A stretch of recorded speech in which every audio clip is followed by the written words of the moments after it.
Let the dollar circulate. Let the dollar circulate. Circulate, circulate, circulate.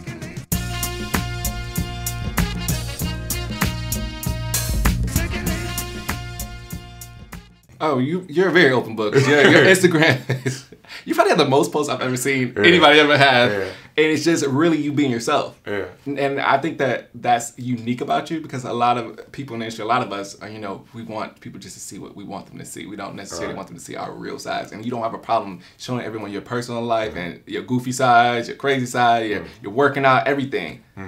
What's the response like? Because I know some people like it. I definitely know there's some people who are hating. I thought more people would not like it than they do. And a lot of people in the industry.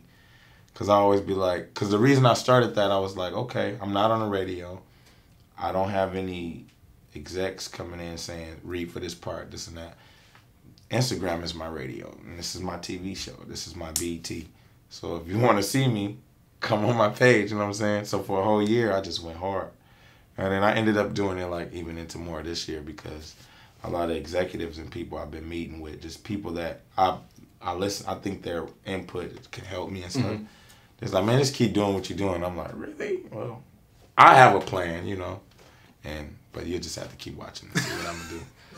I pay attention to Instagram, so I've seen some of this stuff. And I'm just like, I couldn't do this myself because it's just not the same person. And I feel like you have to control it. Yeah. But when you have that freedom, I respect it so much. If you just don't care. Yeah.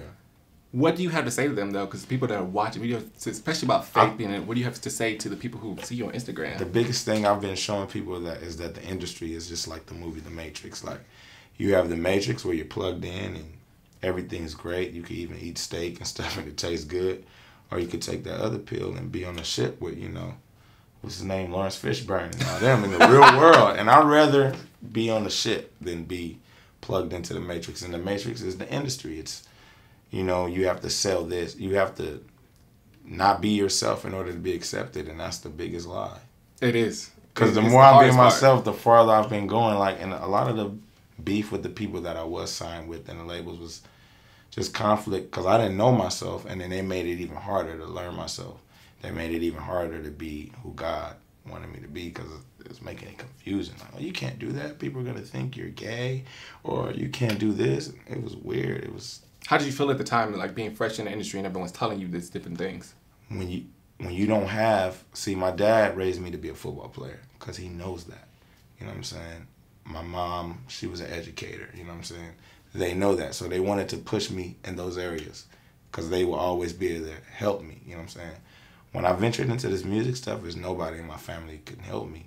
So I had to learn it all on my own, and I guess God was my lessons, and God was my because God will do that sometimes, He'll put you in situations where you have to lean on Him. Right.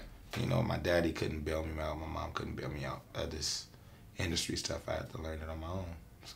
So this is after you've been nominated for a Grammy. You have all these hits. When was the point when you were like, God, I feel you just grabbing me and like I need to get it under control? It was like 2012. Yeah. It was like around the time when I was about to have my next baby. Yeah. I was about to have my next baby. I was like, I really started wilding out because I started thinking I was a celebrity. I started thinking I was bigger than I was because I had been told I was inadequate and that I sucked. And, I had been made to feel like I wasn't as big as I was so that they could keep up on me. And I understand why people do that now. So then once I found out all the stuff, that happened to me, like how much money was stolen from me, how bad I was done, I just got upset and started turning up. But then I was able to control the anger because it was just making me get hurt more, It's making me look bad. Which is a good segue because the media is, Spencer, you talked about your second child, Marley, and the media is making you and Eva out to be way worse than you than we really are. We cool. And I think that was an important part of reaching out to you because I'm like, look at how the media is painting this picture of these two. And I've only met her one time very briefly. Yeah. And just seeing you around, like, this can't be real. I know that she got pregnant very soon after you guys met. what was it like? What was it like at that point in time? You know, you were going through this with the music industry, and then you know the pregnancy with Eva. Yeah, it's even harder too when you don't know yourself and you're trying to be in love with somebody. Like, in order to love somebody, you gotta love yourself first. And I don't think at that point I fully loved Kevin McCall Jr. I didn't even know who I was all the way. And I do now, you know. But I think it's good that God took away my other mother, other child and her mother live in Arizona, so they're far away. Mm-hmm. And in this situation, and it's just, I just look at it like God just not moving everybody out the way, but just getting this time with me to make me who I need to be for my family.